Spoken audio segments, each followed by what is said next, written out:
Hello and welcome to the newscast. I'm Daniel Che, hoping the holidays are being kind to those who are celebrating it, especially here in Korea.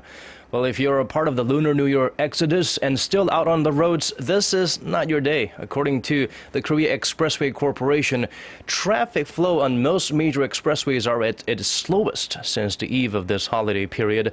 Brace yourself for a 7-hour journey if you're driving from Seoul to Busan.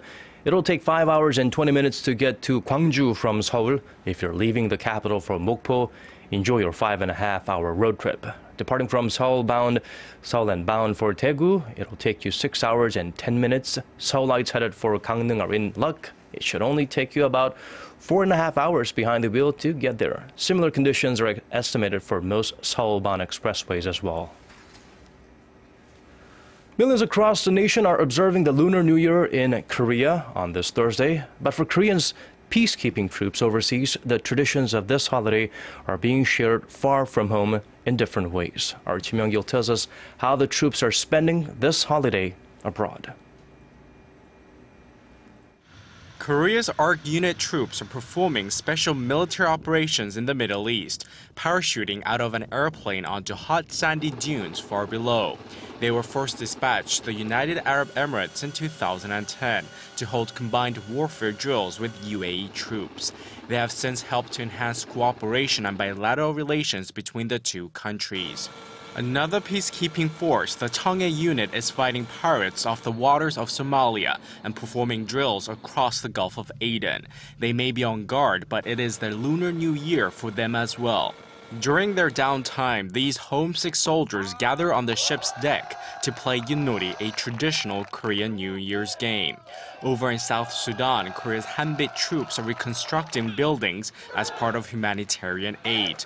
For the holiday, they're teaching locals taekwondo and providing basic medical services. The Dongmyeong unit stationed in Lebanon is performing a ritual chade ceremony to pay respects to their ancestors. A son and his father, both dispatched to this unit, are fortunate to be together, but still miss their family back in Korea. Mom, I'm doing well with father here. Wish you the best in the new year. I love you.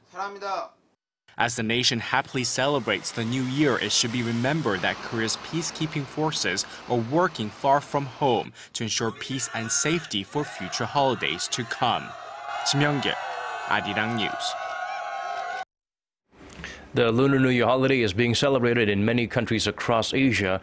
And now let's focus on Chinese people living in Korea instead of the tourists for a change this time. In Korea, it's one of the most important days on the calendar for spending time with family. And for the many Chinese families living in the country, some of the traditions followed on this holiday are very similar, but not all. Our Kim Hyun-bin reports.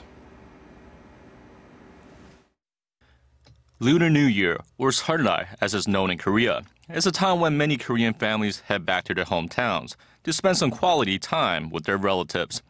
Koreans eat a bowl of rice cake soup to mark the fact they are turning 1 year older, and they pay respect to their elders and ancestors by holding rituals.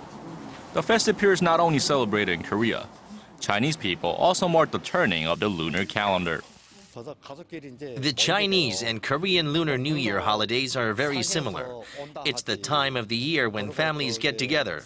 My brothers from Shanghai and Suwon are coming to see me.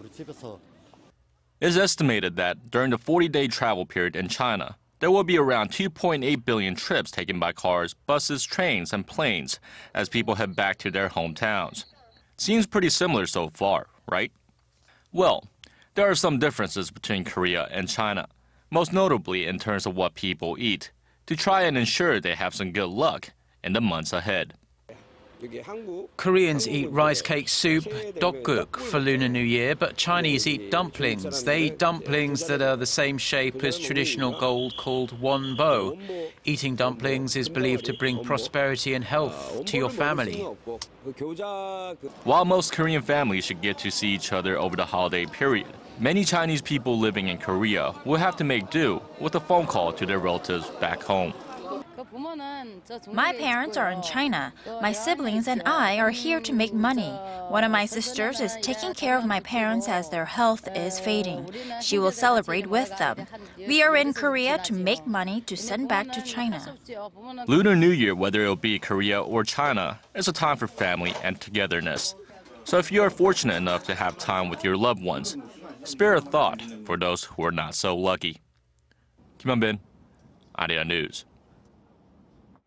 Korea's new Prime Minister Lee Wan-gu, after finally landing his job in this holiday, he spent it by paying a courtesy call to Lee Hee-ho, the widow of former President Kim Dae-jung and former President Chun Doo-hwan. During his meeting with former First Lady Lee, the Prime Minister pledged to do his best to fulfill the duties of his new position and work diligently for the people and put all efforts into helping the Park administration revitalize inter-Korean ties. He also held talks with Chun Doo-hwan to seek support and advice about managing state's affairs. The Prime Minister is now set to prepare for an upcoming government questioning session scheduled next week. The inter-Korean mood is drastically different on this Lunar New Year holiday compared to the start of 2015. Drawing first, North Korean leader Kim Jong-un voiced angry remarks on this Thursday over South Korean President Park Geun-hye's February 16th comments about how the regime should get with the times and not ignore the winds of change. Kim used harsh words to criticize President Park, going as far as to say that such words reflect Seoul's lack of commitment to holding talks and mending ties. Meanwhile, the South's Unification Minister Ryu Gil-jae emphasized the urgency of holding reunions for war-separated families and returning forcibly detained South Korean citizens and prisoners of war back home. Ryu added that Pyongyang must return to dialogue and address these issues as time is rapidly running out. North Korea conducted the first flight test of a new submarine-launched ballistic missile, or SLBM, last month. U.S. defense officials and the Washington Free Beacon confirmed on Wednesday the flight test of what the Pentagon is calling the KN-11 missile. It was reportedly held on January 23rd from a sea-based platform off the coast of North Korea. U.S. intelligence monitored the test and tracked the successful missile firing. It's being viewed as a significant step forward for Pyongyang's SLBM program. Some analysts believe it will be developed as a delivery system for Pyongyang's nuclear arsenal and would be a more difficult target for U.S. regional deterrence and missile defenses. Moving on to the tech realm, Samsung Electronics has purchased U.S. mobile wallet startup Looppay, paving the way for the Korean tech giant to get into the mobile payments game. Samsung said Wednesday that the acquisition will help the company build its own payment service and lead the world mobile commerce market. Looppay holds patent rights related to magnetic secure transmission, which is a type of payment system that works with existing magnetic strip readers. While major firms like Apple and Google have already launched their own mobile payment services, there are still a growing number of users paying for in-store purchases via their smartphones, as retailers have been hesitant to adopt new infrastructure for the mobile payment system. Meanwhile, U.S. President Barack Obama is drawing a line between terrorism and religion. He is helping people reject the premise that groups like Islamic State represent the Muslim faith. Our Hwang Ji-hye has the details. U.S. President Barack Obama tried to draw a clear line between religion and terrorism when he spoke to representatives from 60 countries at a three-day event on extremism on Wednesday, rejecting the notion that groups like Islamic State are operating from a religious foundation. Obama said that Islam had been corrupted and twisted by terrorist groups. He said it's a lie that the groups try to depict themselves as religious leaders or holy warriors in defense of Islam and simply labeled them as terrorists. He added that the United States is not at war with Islam, but at war with people who have perverted Islam. The president also said that the global community should work together to stop the group's recruiting efforts, warning that they often lure society's poor or uneducated. The meeting held at the White House comes amid a recent wave of terrorist attacks, including shootings in France, Denmark, and Canada. Terror groups have been growing their online and social media presence at a fast pace in recent months, while the Islamic State militant group has expanded its recruitment efforts to include citizens from America and abroad. Hwang Ji-hye, Arirang News. Let's move over to Japan this time. Since the March 2011 Fukushima nuclear power plant disaster, thousands of Japanese workers have been clearing radioactive waste from surrounding towns. It's a hazardous job, and that's why Japan's labor law prohibits hiring anyone under 18 to work in these radioactive areas. But one Japanese construction firm involved in the cleanup operations broke that law. Aichi Prefectural Police arrested Yuji Chiba, who is in charge of the company's labor management, on Wednesday for making a 15-year-old boy cut contaminated leaves and scrape up dirt and other radioactive waste in the disaster zone last July. Chiba ordered the teenager to lie about his age, lowered his wages to 3,000 yen or $25 per day, and even deprived him of the $75 daily special hazard allowance given by the government. There are other cases where subcontracted cleanup companies skimmed workers' pay, but this marks the first one involving a teenager.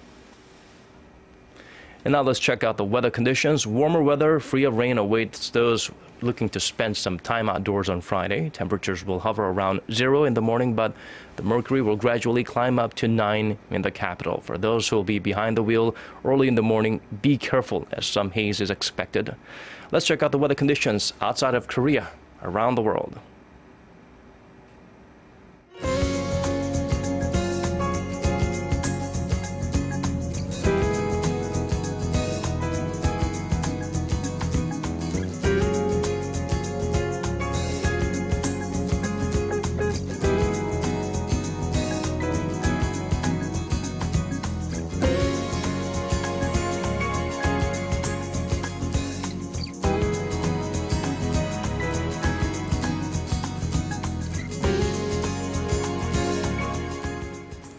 These are the stories we're following at this hour. We have more in store for you at 10 p.m. Korea time, so do join us then. For now, thank you for watching.